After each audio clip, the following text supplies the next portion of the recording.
ہمارے ناظرین اور حاضرین کی سہولت کے لیے، ان کی آگاہی کے لیے، جو کچھ روز باقی رہ گئے مفتی صاحب، اس میں ہمیں اپنی عبادات میں تیزی لانی چاہیے، کیونکہ یہ وہ دن ہوتے ہیں جو بڑے فضیلت والے دن ہوتے ہیں، برکتوں والے دن ہوتے ہیں، لیکن غلطی یہ ہو جاتی ہے کہ انہی دنوں میں ہم شاپنگ سینٹرز اور باہر زیادہ وقت گزارنا شروع کر دیتے ہیں. خاص طور پر چاند رات کی بڑی فضیلت ہے لیکن ہم بھول جاتے ہیں.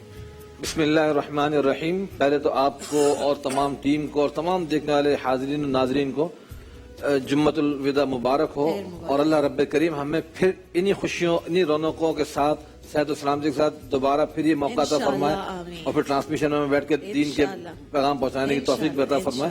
اسی طرح ہمارے ثنا خواہ یہ موتی بکھیرتے رہیں ثنا کے انشاءاللہ. تو جیسے جیسے یہ دن اب گزر رہے ہیں، اختتام تک پہنچ رہا ہے ماہ مبارک، تو ایک عجیب سا قلق سا محسوس ہوتا ہے اور بڑی ایک اداسی سی محسوس ہوتی ہے. اور خاص طور پہ ہم لوگ جو سیٹ پہ کام کر رہے ہوتے ہیں ساتھ میں مل کے، تو بڑا اچھا سا ماحول بن جاتا ہے کہ اس کے اندر ایک دوسرے سے سیکھنے کا، سمجھنے کا بڑا موقع ملتا ہے. بالکل فیملی ہے، اور حقیقت میں فیملی کی ٹائپ کی بن گئی کہ سحری، افطاری، کھانا، افطار کرنا، عبادتیں کرنا، نمازیں پڑھنا. آپ نے تو عیدیاں بھی دے دی آلریڈی پوری ٹیم کو. الحمدللہ 2 دن سے مفتی صاحب عیدیاں بانٹ رہے ہیں. میں ایک ایسی لڑکی کو بھی جانتی ہوں جس سے مفتی صاحب سے 2 دفعہ عیدی لی ہے. تو ایسے بھی بچے ہوتے ہیں، ہماری فیملی میں بھی ہیں ایسے بچے. ہاں، تو یہ خوشی کی بات ہوتی ہے. دیکھیں، ورنہ کسی نے مجھ سے مانگی نہیں، میں خوشی سے ہمیشہ کوشش کرتا دوں. اور ابھی تو چاند رات آئے گی تو اس پہ لال والا نوٹ ابھی اور بانٹوں گا انشاءاللہ. وہ میں نے انتظام کر لیا، کڑک نوٹ الگ سے انشاءاللہ دوں گا.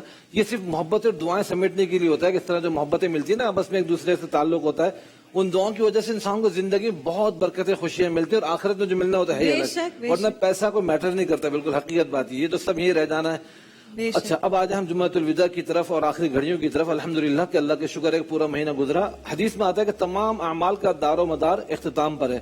اینڈنگ اگر اچھی ہو جائے تو پھر سمجھے کہ ہمارا اگر شروع میں کوئی گڑبڑ بھی ہو گئی ہو تو اللہ پاک درگزر فرما دیتے ہیں. جیسے کوئی ویک بچہ ہے، سال میں ایوریج چلتا رہا، اس کے مارک ایسے آتے رہے اوپر نیچے، لیکن میٹرک کا رزلٹ وہ اچھا لے آیا، فائنل میں اچھے رزلٹ آ گیا، تو پرانے پورے اس کے اوپر کمزوری کو پردہ پڑ جاتا ہے. تو یہ اللہ نے بھی اصول رکھا ہے کہ اگر اختتام اچھا ہو گیا ہمارا تو بیچ میں کمزوریاں اپ اینڈ ڈاؤن آئے ہوں گے تو وہ اللہ پاک معاف فرما دیں گے. ہاں بالکل زیرو مائنس پہ نہ ہو کہ ہم لوگوں نے کچھ کیا ہی نہ ہو، نہ روزے رکھے ہوں، نہ قرآن پڑھا ہو، نہ تراویح پڑھی ہو، نہ نمازیں پڑھی ہوں. وہ تو پھر قابل اصلاح ہے کہ انسان اس کی تلافی کرے، روزوں کی قضا کرے، نمازوں کی قضا ادا کرے.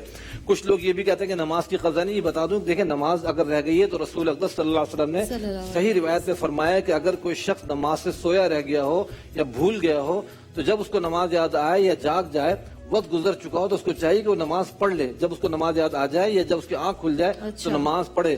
تو کچھ لوگ وہ فکر کافی دنیا میں پھیلا رہے ہیں کہ جی نماز کی قضا نہیں. یہ غلط کانسیپٹ ہے. حدیث میں کہیں ایسا نہیں آیا، اور ایسے واقعات سیرت نبوی میں موجود ہیں کہ کبھی جہاد کی وجہ سے سگن صحابہ کرام پہ غالب آئی اور کسی کی آنکھ نہ کھلی، نماز رہ گئی. تو جب اس کے بعد جب سب بیدار ہوئے تو باقاعدہ پھر جو نمازیں فوت ہو چکی تھی، وقت گزر چکا تھا، ان کو باقاعدہ ترتیب کے ساتھ ادا کیا گیا، جماعت کے ساتھ ادا کیا گیا.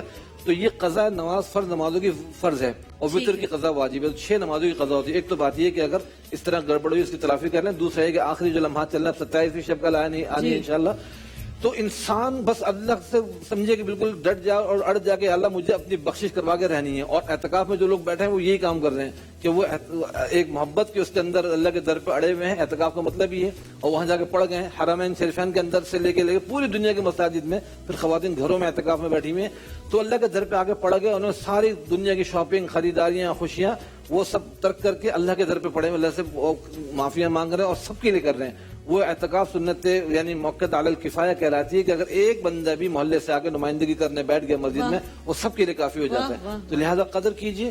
بازار اگر بہت ضروری ہو تو چلے جائیں، ٹھیک ہے، منع نہیں، لیکن تفریح کے لیے ویسے ضرورت کے لیے. ایسے بہت سارے لوگ ہوتے ہیں جو جن کی ضرورت ہوتی ہے، ان کے لیے بھی پریشانی بن جاتی ہے کیونکہ وہ شغل کے لیے نکل جاتے ہیں. شغل میلہ نہ کریں. بڑی بڑی اہم باتیں ہیں کہ لوگ اس طرح کر رہے ہوتے ہیں، وہ غلط ہے. لیکن جائز جو حاجت شریعت نے رکھی ہے، دن میں خریداری رات میں، وہ کر سکتے ہیں، لیکن سب پہلے نمٹا کے بڑی راتوں کو بڑا احترام کریں. اور جمعے کے تو خاص طور پہ درود پاک کا تحفہ رسول پاک کو زیادہ سے زیادہ بھیجتے رہیں. جزاک اللہ مفتی صاحب. مجھے امید ہے کہ جتنے یہاں پہ ہمارے لوگ بیٹھے ہیں، خواتین جو گھروں میں ہمیں سن رہے ہیں، وہ ان باتوں سے مستفید ہوتے رہے ہیں پورے رمضان اور آگے بھی ہوتے رہیں گے انشاءاللہ. فرحان علی وارث صاحب سے کلام کی درخواست ہے. بسم اللہ.